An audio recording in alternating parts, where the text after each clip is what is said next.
10월 31일 월요일 마지막 헌혈.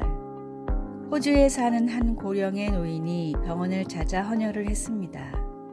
헌혈을 마친 노인이 병원을 나서자 무수히 많은 사람들이 꽃다발을 들고 기다리고 있었습니다. 사람들은 노인을 향해 열렬한 환호와 박수를 보내며 살려줘서 고맙습니다 라고 인사를 했습니다. 축하의 주인공인 해리스는 60년 전 우연히 수술을 받다가 자신에게 RH병을 치료할 수 있는 항체가 있다는 사실을 알게 됐습니다. 의사들은 희귀 항체를 가진 해리슨에게 놀라움을 금치 못했습니다. RH병은 산모의 혈액이 태아를 공격하는 희귀병인데 해리슨의 피로 이 병을 고칠 백신을 만들 수 있었습니다. 자신의 헌혈로 사람을 살릴 수 있다는 걸 알게 된 해리슨은 이후 2주마다 한 번도 거리지 않고 60년간 헌혈을 했습니다. 1173번의 헌혈을 통해 200만 명을 살린 해리슨은 81세가 되면서 호주법으로 더 이상 헌혈을 할 수가 없었습니다. 그래서 마지막 헌혈을 하던 날에 그동안 해리슨에게 도움을 받은 많은 부모와 자녀들이 병원으로 찾아와 감사를 표현한 것이었습니다. 한 사람의 삶이 수백만 명에게 생명을 선물로 줬듯이 예수님의 보혈로 모든 사람들이 구원받을 수 있습니다. 분명하고 유일한 진리이고 영원한 생명을 주는 예수님의 보혈을 세상에 힘써 전하십시오. 오늘의 말씀. 우리는 그리스도 안에서 그의 은혜의 풍성함을 따라 그의 피로 말미암아 속량 곧 죄 사함을 받았느니라. 에베소서 1장 7절.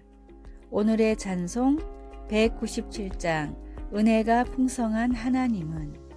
오늘의 만나 나에게 주어진 것으로 영원한 생명을 주는 주님의 복음을 전하는 기회로 사용합시다.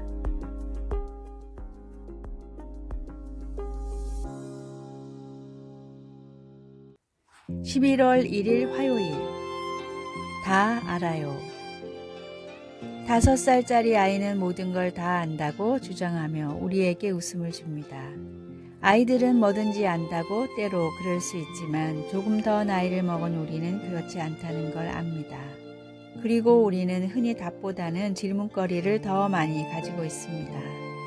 우리는 비록 모든 것을 다 알지 못해도 모든 것을 아시는 하나님을 우리가 알고 있다는 것을 종종 잊어버린 채 인생의 왜, 언제, 어떻게에 대해 궁금해합니다.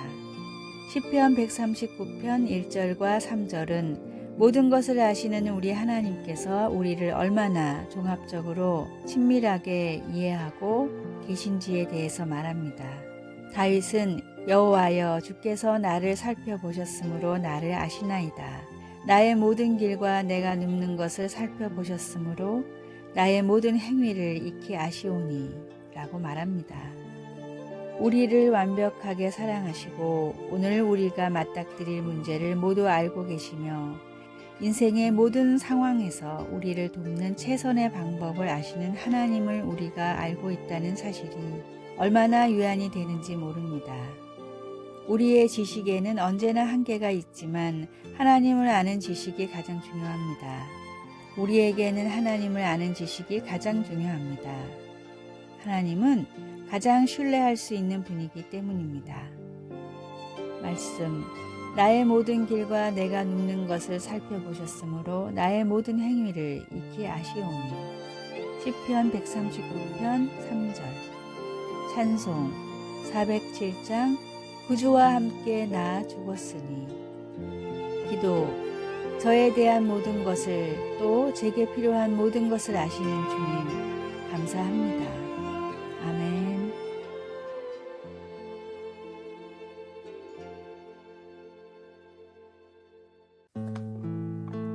(11월 2일) 수요일.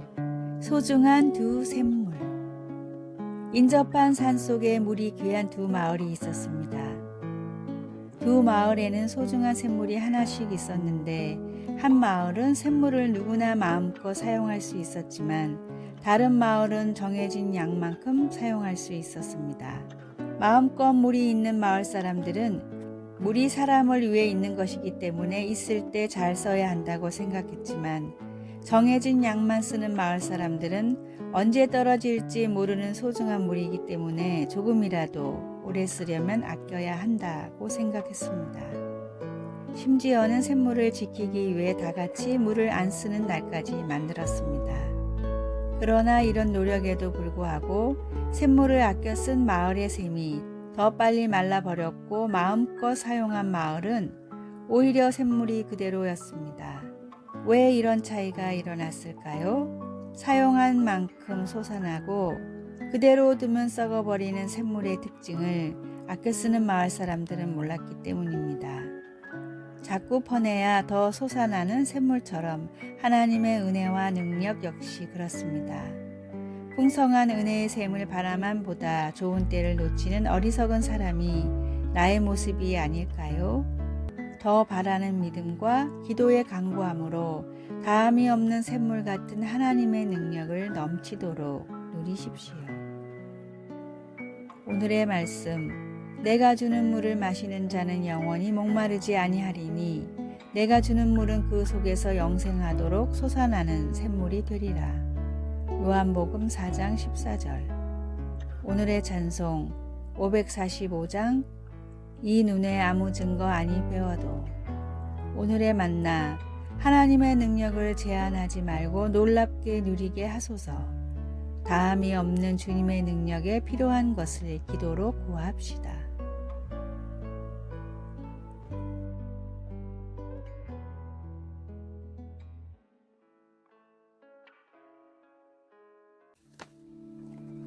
(11월 3일) 목요일, 멍게의 운명이 아닌 성장으로. 멍게는 특이한 생명체입니다. 바위와 조개 껍질에 붙어있는 멍게는 마치 부드러운 플라스틱 장난감처럼 보이기도 합니다. 멍게는 활발했던 어릴 때와는 달리 흐르는 물에서 영양분을 섭취하면서 수동적인 생활을 합니다. 멍게는 먹이를 찾고 자신을 보호하는 기능을 하는 원시적인 척수와 두뇌를 갖춘 올챙이 같은 모습으로 삶을 시작합니다. 어렸을 때는 바다를 탐색하며 시간을 보내지만 성체에 이르면 변화가 일어나 바위에 달라붙어서 탐색과 성장을 멈추어 버립니다. 그리고 자신의 뇌를 먹어치우는 섬뜩한 반전을 보여줍니다. 척추도 없이 생각도 없이 수동적으로 물결에 따라 사는 멍게.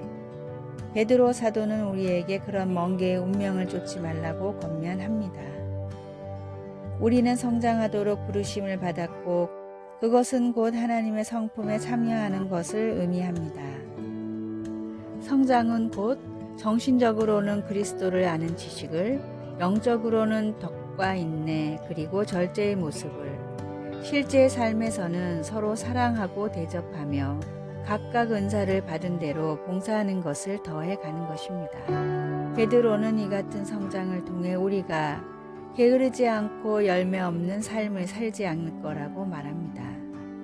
이 성장회로의 부르심은 10대뿐 아니라 70세의 사람에게도 똑같이 아주 중요합니다. 하나님의 성품은 바다처럼 광대한데 우리는 고작 몇 미터 밖에 나아가지 못했습니다. 하나님의 끝없는 성품을 탐구하며 새로운 영적 모험을 떠나 보십시오. 배우고 섬기며 위험을 감수해 내십시오. 성장하십시오. 말씀, 이런 것이 너희에게 있어 흡족한즉 너희로 게으르지 않고 열매 없는 자가 되지 않게 하려니와. 베드로후서 1장 8절. 찬송 453장 예수 더 알기 원하네. 기도, 하나님 아버지, 매일 주님을 더 닮아가려는 열정을 저에게 주소서. 예수님의 이름으로 기도드립니다. 아멘.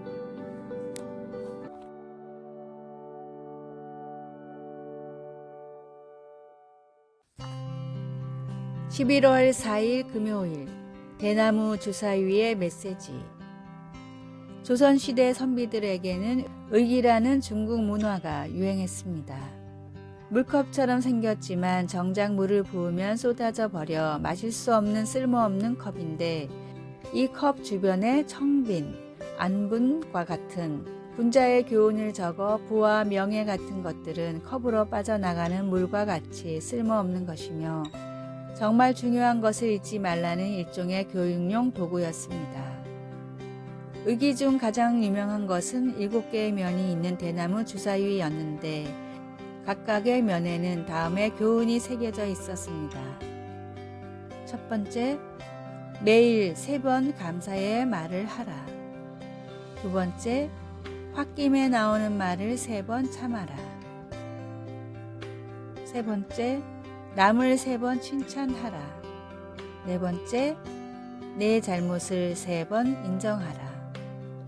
다섯 번째, 실수해도 3번만 꾸짖지 마라. 여섯 번째, 남이 잘못해도 3번만 탓하지 마라. 일곱 번째, 남의 흠을 3번만 헐뜯지 마라. 몸에 익히고 필요한 교훈은 가까이 두고 지켜야 합니다. 내 삶에 풍겨나는 그리스도의 향기를 위해 내 발의 등이고 내 마음에 비친 하나님의 말씀을 시시때때로 접하고 암송합시다. 오늘의 말씀, 주의 말씀대로 나를 붙들어 살게 하시고 내 소망이 부끄럽지 않게 하소서. 시편 119편 116절. 오늘의 찬송 201장 참 사람 되신 말씀. 오늘의 만나, 주님의 말씀을 내 삶에 더 가까이 두게 하소서. 가장 자주 쓰는 스마트폰을 볼 때마다 말씀을 한 구절씩 묵상합시다.